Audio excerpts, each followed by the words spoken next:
Welcome to How to Sell Your Parents' House. There's so many things to think about. So this seminar is designed to prompt you to action on certain items that may make things go smoother. It is a very emotionally charged time.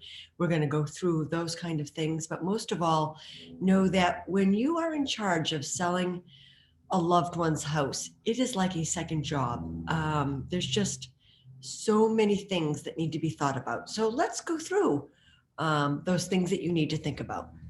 First of all, why might someone who's older be selling? This could be your aunt, your grandparents, your own folks.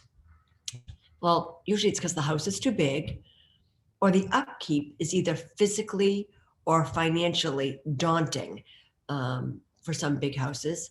It could be for health reasons. It could be because there was a death. It's,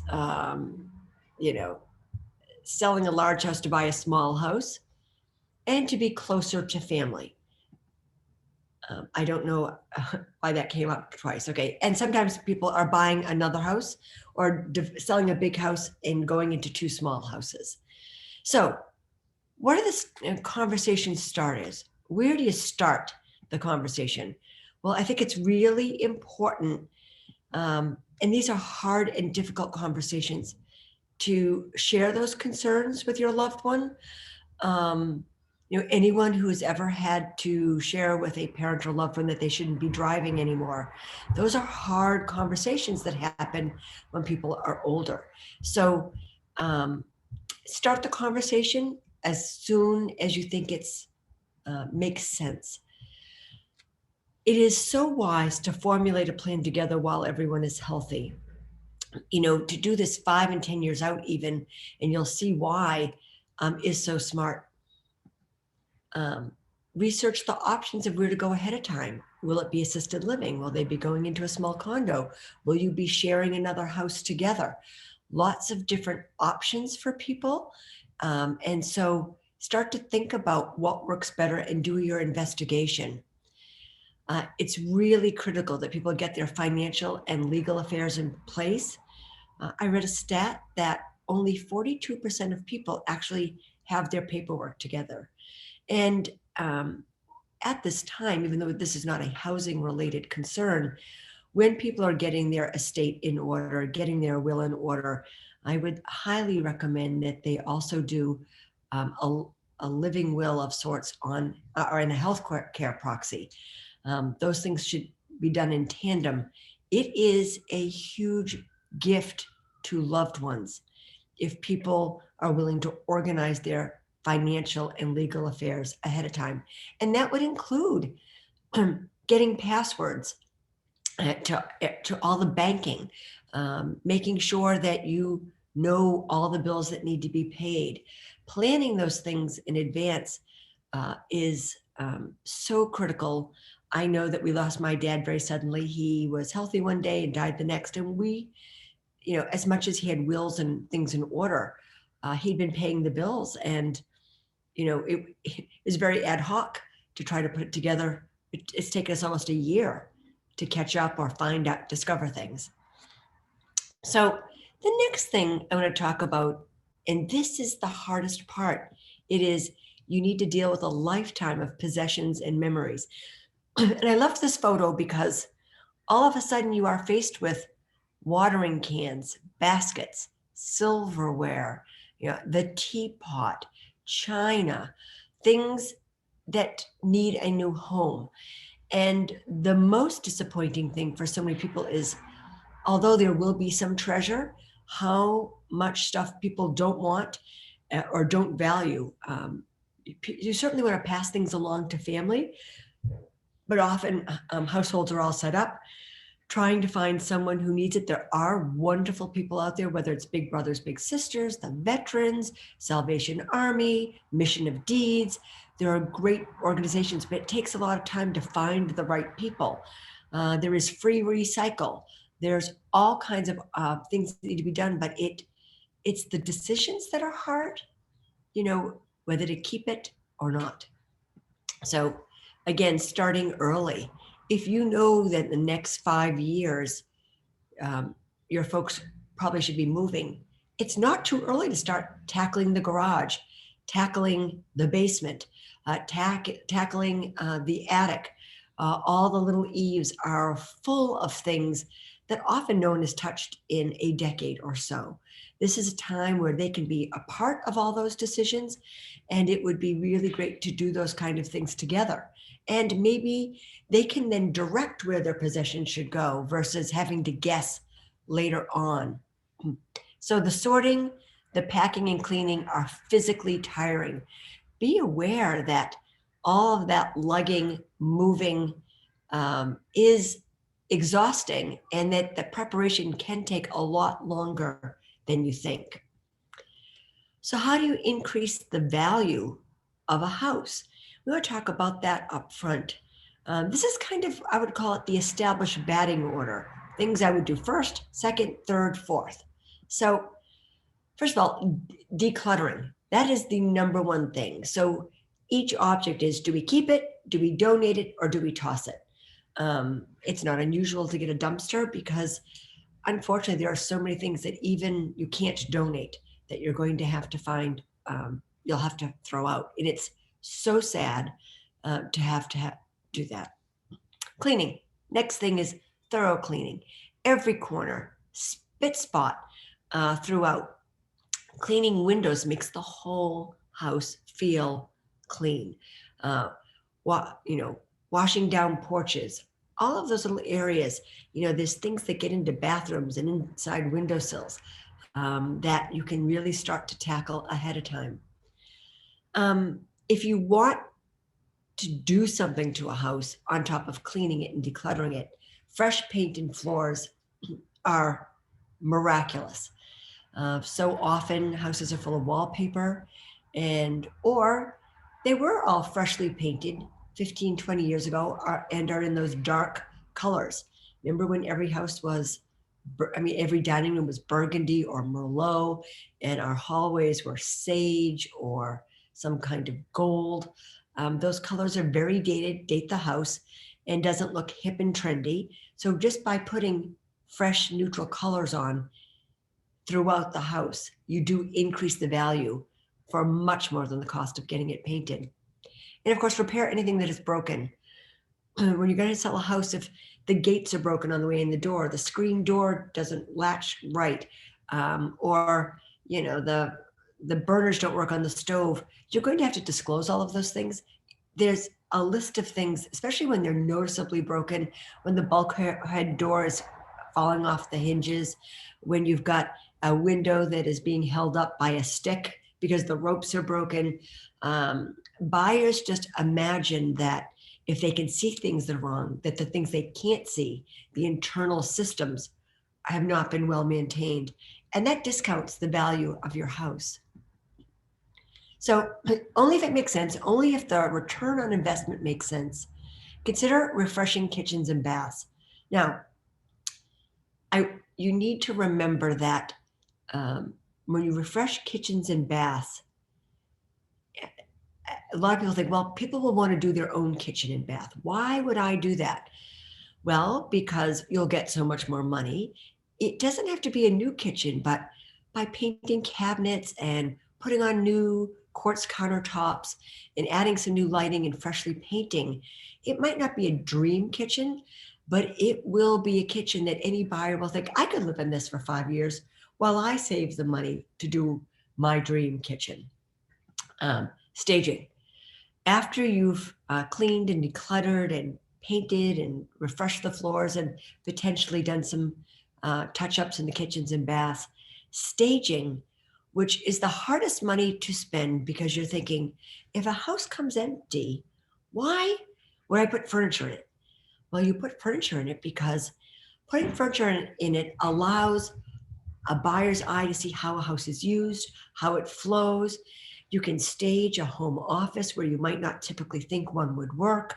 It is a really smart way, especially because empty houses appear smaller than when they're staged. Over and over again, I would go on a walkthrough with a buyer That's a walkthrough happens just before closing. And we'd be walking through the living room and dining room or up in the bedroom, and they'd say, I thought it was bigger. That's because they saw it with furniture in it. If you take the furniture out, it seems small. So staging makes the house feel bigger. And of course, that's going to feel good to buyers and increase your value. Plus, it looks sexy with the photos online.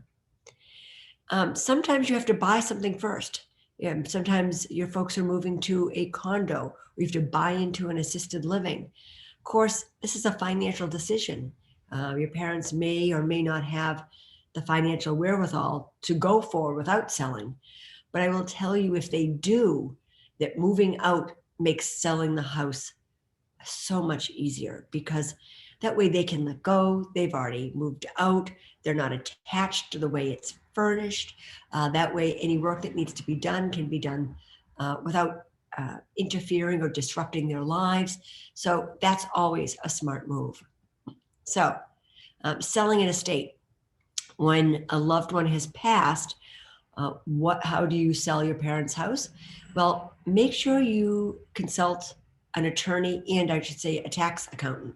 There may be tax consequences. Should you fix it up to sell? Well, the same rules apply to an empty house versus one where people are living there.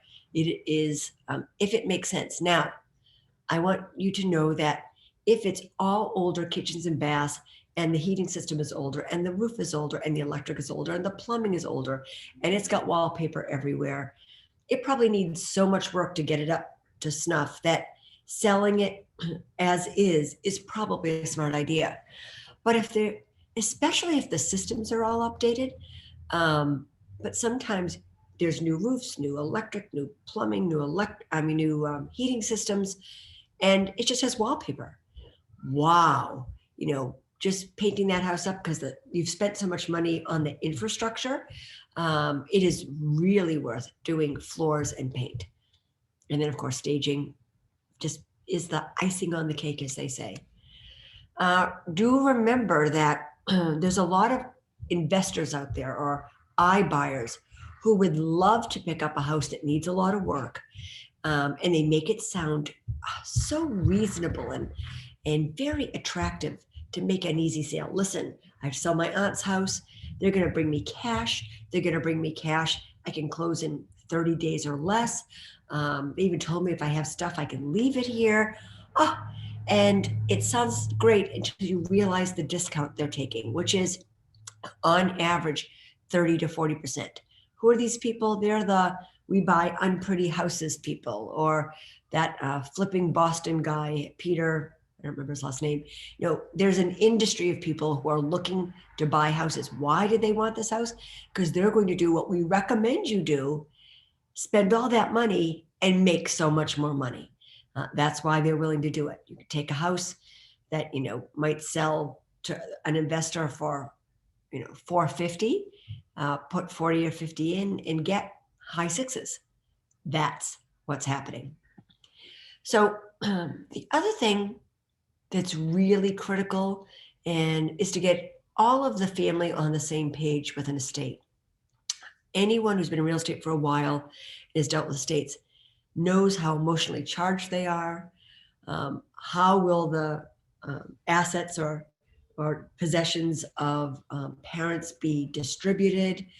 I can tell you that how children handle the sale of a parent's home can determine if they stay a family or never speak again. It is common knowledge amongst estate attorneys that once the parents are gone, sometimes the glue is gone. People were always polite and nice and had holidays together. But boy, when the parents are gone, they can fight over, possessions that have a lot of, not so much the diamond rings or the silver, but it can just be something that's a sentimental value. And if there isn't a fair way of distributing property, if it hasn't been designated in advance, the things we see are people who just pull numbers. Listen, we're all going to pull a number and you're going to get to pick whatever you want in order. You go around, and it's almost like a Yankee swap. And you should treat it like that. They can switch if they want later. That is a good way to go. You do want to keep the family um, thinking that as hard as this is, working together with this is going to keep them a family. And then whoever is deemed the executor should keep all the heirs informed. The executor, the executrix, the estate representative is the new term, should keep all the heirs informed. And that communication is really important. People don't want to be left out of how are we pricing the house, or should we accept this offer?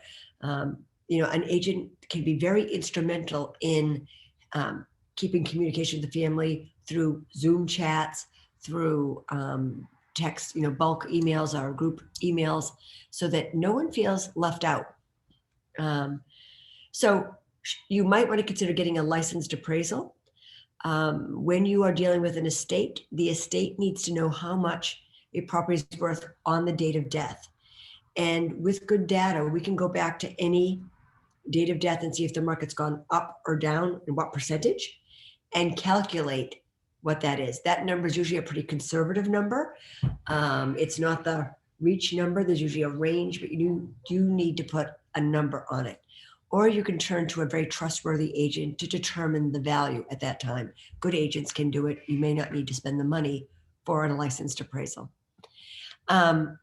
Keep in mind that if it's an estate and a loved one passes away in October and you need to clean things out, that you're going to be going into winter and the utilities need to stay on. You do not want burst pipes. I've seen horrible situations where electricity or heat was not maintained. The oil went out of the furnace, and the next thing you know, you're dealing with collapsing ceilings and ruined floors because the property was not maintained. So it does take money until you sell, of course, to maintain the property. So if the loved one is still healthy, it's really important to get a power of attorney if it makes sense. Listen, Mom, you're in great shape, but someday I want to be able to help you. Let's get a power of attorney for me or me and my sibling to take care in the event we need to help you out at any time. Even doesn't mean the parents can still make all the decisions, but they might not be digitally savvy so that the paperwork can still get signed, etc. Anticipate in advance that any of the recommendations a realtor makes for an estate or when you're selling your parents' house can be very difficult to take in. So I think if you know that in advance, because someone's talking about tearing down the wallpaper of your childhood bedroom or letting you think that the furniture isn't adequate for staging, and there's a pang. It hurts to think it's not good enough. And that's not the case at all. It's simply that we know to maximize a sale that there are certain things that need to happen. And, if you take the advice of your really smart agent, you're going to be so much better off. So to make things easier, some of you might have been on our calls in the past. Leading Edge has developed our Go service. And our Go service is, we make, moving is hard, we make it simple. So contact any Leading Edge agent and they can help you take care of everything, the staging, the painting, redoing the floors. They can refresh kitchens and baths. We have all of those resources and it will be paid out of the closing. So do know there is a little bit of an uptick on the cost because vendors will charge a little more not to get paid right away. It runs about 10%, so you can decide to pay out of pocket or no, it'll cost a little bit more. I know, painters and things are literally paying their guys on or their team or vendors or their crew on their home equity sometimes, and there's interest on that. So it's not unusual for that to be happening. If you can move first, or if we can help bridge financing so that a loved one can move to the next place or talk to a local bank, we can help you move out first. There may be some financial challenges, but there are ways around that, and we can also help you with that. And then please don't give away your money to those companies that really want to buy your house inexpensively or on the cheap and take a big discount so that they can make the money. Again, that should be in your pocket. So here's our little video. You want to sell your home and maybe buy another. So what's stopping you? Too busy to get it ready? Who isn't? Maybe it needs some work. Maybe a lot of work. Who has time or money for that? But you can't buy something else until you sell. What to do? Tap into GoService from your leading edge real estate agent. GoService will take care of all the hassles of selling for you so you can get going. We provide cleaning, junk removal, painting, kitchen and bath updates, repairs, landscaping, professional staging, even pack and move services. You pay nothing until you close on your sale. Think you can't buy a house without selling yours first? With GoService, you can. We have financing options that will make you an attractive buyer. Buy the house you want, then we take complete care of selling your home. Sell then buy, or buy then sell. Either way, GoService can simplify your move. Learn more from your leading edge real estate agent today, or visit leadingedgeagents.com. So with that, we are at the end of our program today. But if you have any questions, I am very happy to make up some answers. I see there's some things in the chat. Let's see. Oh, good afternoon. Well, it's nice to see you too. Does anybody have any questions? I hope that you feel like you got some great information here today. Next week, we're going to discuss the 12 mistakes that you want to avoid making when you go to sell your house. And so we would welcome you at our next seminar and all of our seminars. With that, have a really delightful day. Take care.